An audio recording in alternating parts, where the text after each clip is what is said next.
असलामुअलैकुम crime update में लियाकत तुसीं वेख रहे हो मेरे यूट्यूब चैनल मरदान KPK ਦੇ ਵਿੱਚ ਇੱਕ ਬੜਾ ਅਫਸੋਸਨਾਕ ਵਾਕਿਆ ਹੋਇਆ ਕਿ ਮਹੱਲਾ ਬਾਬੂ ਦੇ ਵਿੱਚ ਇੱਕ ਗੁਰਦੁਆਰਾ ਹੈ ਸੀ ਜਿੱਥੇ ਇੱਕ ਸਿੱਖ ਮੀਆਂ ਬੀਵੀ ਦੀ ਡਿਊਟੀ ਹੈ ਸੀ। ਜਿਤਨੇ ਹੀ ਸਿੱਖ ਯਾਤਰੀ ਆਉਂਦੇ ਸੀ ਮੱਥਾ ਟੇਕਦੇ ਸੀ ਉਹ ਉਹਨਾਂ ਦੀ ਰਹਿਨੁਮਾਈ ਕਰਦੇ ਸੀ ਔਰ ਜਿਹੜੀ ਇਬਾਦਤ ਵਗੈਰਾ ਹੈ ਸੀ ਉਹ ਉੱਥੇ ਮੰਗਵਾਉਂਦੇ ਆਏ ਸਨ। ਮੀਆਂ ਬੀਵੀ ਨੂੰ ਆਪਣੇ ਘਰ ਦੇ ਵਿੱਚ ਮੌਤ ਦੇ ਘਾਟ ਉਤਾਰ ਦਿੱਤਾ ਗਿਆ ਹੈ। ਬਾਅਦ ਦੇ ਵਿੱਚ ਮਰਦਾਨ DPO ਦੀ ਪ੍ਰੈਸ ਕਾਨਫਰੰਸ 24 ਘੰਟੇ ਦੇ ਵਿੱਚ ਮੁਲਜ਼ਮਾਨ ਨੂੰ गिरफ्तार किया गया है और ये जो मुलजमान गिरफ्तार किया गया है ये कोई और नहीं एक पुलिस कांस्टेबल है सी। ओवरऑल मुकम्मल तफसील नाल डिस्कस करांगे। साडे चैनल सबसक्राइब करो, बेल आइकन बटन प्रेस करो और कमेंट दे विच इज़हार ख्याल लाजमी करना जी। दोस्तों ज़िला KPK मरदान बाबू महल्ला उत्थे गुरुद्वारा है जिथे हर साल हर महीने सिखां दा आना जाना होंदा रहिंदा है। इस गुरुद्वारे ते तकरीबन 35 तो 40 सिख जिहड़े ने रोज़ाना यात्रा लई आंदे ने और यात्रा करके वापस चले जाते हैं। इस गुरुद्वारे ते जिहड़े ड्यूटी कर रहे हैं ये इन्हां दे जिहड़ी सिखां ने ड्यूटी लाई हुई है ये जगन्नाथ है और इसकी जिहड़ी अहली है आयशा बंती। ये काफ़ी अरसे तो इत्थे ड्यूटी कर रहे हैं और इन्हां दी जिहड़ी रिहाइश है वो इस गुरुद्वारे दे उत्ते ही है। इत्थे तकरीबन 3 साल कबल एक कांस्टेबल है सी शेर शाह वो ड्यूटी कर रहा सी। अक्सर ड्यूटी जी पुलिस की गेट से होंगी जदों यात्री आते हैं जदों इन्हों के त्यौहार होंगे ने इस सूबे की जी हुकूमत है वो सिक्योरिटी प्रोवाइड करती है और पुलिस एहलकार जी ड्यूटी कर रहे होंगे ने। साल पहले इत्थे ये शेर शाह इस गेट पर ड्यूटी कर रहे सी। जितने यात्री आते सी ना जराए के मुताबिक कि जेडे शेर शाह आए सी ये पैसे लैंदा सी जेडे सिख यात्री आते सी उन्हां दे कोलों ये पैसे मंगदा ते यह गल जिहड़ी है ना ये जगन्नाथ नूं पता चलिया। जगन्नाथ नूं किसी बंदे ने कंप्लेन की कि जेड़ा बाहर संतरी खड़ा बाहर जेड़ा गेट ते मुलाजिम खड़ा पुलिस एहलकार वो साडे कोलों पैसे मंगदा है। जितने भी सिख 35-40 कदी कदी ज़्यादा आ जाते सी वो इत्थे मत्था टेकदे सी अपनी इबादत वगैरह करते सन।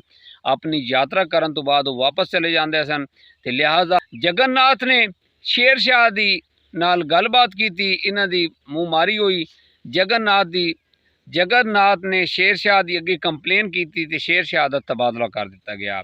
यह तकरीबन इस गुरुद्वारे ते 15 महीने ड्यूटी करके गया सी। जदों कुछ अरसा साइड ते रहा है तो कुछ अरसे तो बाद जनाब ये गुरुद्वारे दे विच आया। उस टाइम सिक्योरिटी एहलकार नहीं है सन या है सन ये तफ्तीश हो रही है तहकीकात हो रही है पता चलेगा। ये आया अंदर आया है तो जगन्नाथ दे नाल इसकी तलख कलामी हुई है। फिर ये चला गया है ये मार्केट दे विच गया है। मार्केट दे विच पिस्टल गोलियां खरीद के फिर ये आया है। पुलिस एहलकार नहीं है सी उन्हां दी गैर मौजूदगी दे विच जो इतलात साडे कोल आईयां ने ये आया इन्हें दस्तक दी। जगन्नाथ और उसकी जिहड़ी अहली है सी वो उत्ते जगन्नाथ अपने कमरे च आराम कर रहा और उसकी जिहड़ी बीवी है सी वो किचन दे विच खाना बना रही सी। इन्हें जदों दस्तक दी है तो जगन्नाथ ने एक रस्सी बंधी हुई सी उन्हें रस्सी जदों खींची है तो दरवाज़ा खुल गया सीढ़ियां दा लगे हुए सी उत्ते गया जनाब। जगन्नाथ नूं इन्हें 2 फायर किए ने। फिर ये किचन दे विच शेर शाह चला गया है उत्थे इन्हें 2 फायर किए ने उसकी बीवी नूं। वापस आके फिर फायर करके ते ये मौके ते फरार हो गया। मोटरसाइकिल ते आया सी और मोटरसाइकिल ते फरार हो गया।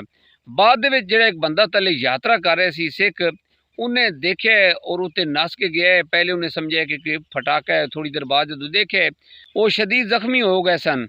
उन्हें जनाब 15 ते कॉल की 1122 ते कॉल की पता चलिया कि उन्होंने हलाकत हो गई है। DPO मरदान और IG KPK ने जनाब फिल फौर इसका एक्शन लिता और DPO साहब ने प्रेस कॉन्फ्रेंस की उसके जनाब जितने भी CCTV कैमरे आए सन उन्होंने जी फुटेज वगैरह है सी उन्होंने जी रिकॉर्डिंग वगैरह सी वीडियो वगैरह उन्होंने ट्रेसिंग की गई और 24 घंटे के विच पता चलाया गया कि ये शेर शाह है। बल्कि 24 घंटे के विच इस मुलजिम नूं गिरफ्तार किया गया। जेडे इत्थे CCTV कैमरे लगे हुए सी पहले जेडे DVR जेड़ा उन्होंने जेडे सिख यात्री है सी जेडे सिख उत्थे है सी कम्यूनिटी जेडे उत्थे रह रहे सी उन्होंने DVR अपने कब्जे ले लई। बाकी बाद दे विच पुलिस ने उन्होंने कोलों लैके ओवरऑल जदों छानबीन की फॉरेंसिक टीमां आईयां CCTV कैमरे के जरिए पता चलिया है कि ये मुलजिम जोड़ा है ये पुलिस कांस्टेबल शेर शाह है। इसकी जिहड़ी वालदियत है सी नादिर शाह। और DPO मसूद बंगश साहब ने बाद दे विच कॉन्फ्रेंस की थी। उन्होंने दस्सिया कि तकरीबन 15-16 साल जिहड़े ने पुलिस दे विच ड्यूटी कर चुके हैं और 15 महीने इस गुरुद्वारे के गेट ते ड्यूटी की है। और जो बाद दे विच जो इतलात पहले आईयां सी कि इहदा जिहड़ा तनाज़ा चलिया है उही यही है सी कि ये सिखां दे कोलों पैसे मंगदा। मजीद पुलिस तहकीकात कर रही है कि की पता कि इस दहशतगर्दी तो नहीं है, की वजह है कि इस तरह की इसने जी हरकत की है वो इन्हें क्यों किया है। इन्हों के जोड़े एक सरदार हैं रमेश अरोड़ा साहब, उन्हें भी जनाब हुकूमत नूं ये पुरजोर अपील की है कि इस वाक़े की पूरी तहकीकात कराई जाए, जाँच पड़ताल की जाए। बाद दे विच इन्हां दा पोस्टमार्टम होया। बाद दे विच जिहड़े अपना जिहड़ी सिख कम्यूनिटी है उन्होंने जनाब इन्हां दी अंतिम संस्कार किया जगन्नाथ और आयशा बंती दा। और उन्होंने कोई एहतजाज और वही गुजारिश कर रहे हैं कि इसकी तहकीकात कराई जाए और इसनूं सज़ा दिलाई जाए कि इसने जो हरकत की है। रमेश अरोड़ा ने जनाब बड़ी मजम्मत की है और गौरनमेंट से तनकीद की है कि पंजाब दे विच इस तरह नहीं होया। फर्स्ट टाइम ये हो रहा है कि KPK दे विच साडे जिहड़े गुरुद्वारे महफूज नहीं हैं। तकरीबन उन्होंने दस्सिया कि 35 तो 40 जिहड़े सिख यात्री हैं यात्रा करन मत्था टेकन गुरुद्वारे ते आंदे ने ते सानू खतरा लाहक है, दहशतगर्दी भी हो सकती है। साफ तहकीकात कराई जान और उन्हें पुरजोर अपील की है और मजम्मत की है कि इस तरह नहीं होना चाहिए सी। जिहड़ा हो गया है कि एक पुलिस एहलकार उस बंदे ने यह काम कर दिता है जिस ते सानू उम्मीद ही नहीं आई। और इस जिहड़ा वाक़या है इहदे विच कमेटी तश्कील दी गई है, वो तहकीकात हो रही ने, चैक हो रहा है कि आया इसकी की जगन्नाथ दे नाल शेर शाह की की दुश्मनी है सी जिहड़ी भड़ास इने उन्हां दोनों जियां की जान ले ली है तो इहदा गुस्सा ठंडा नहीं होया।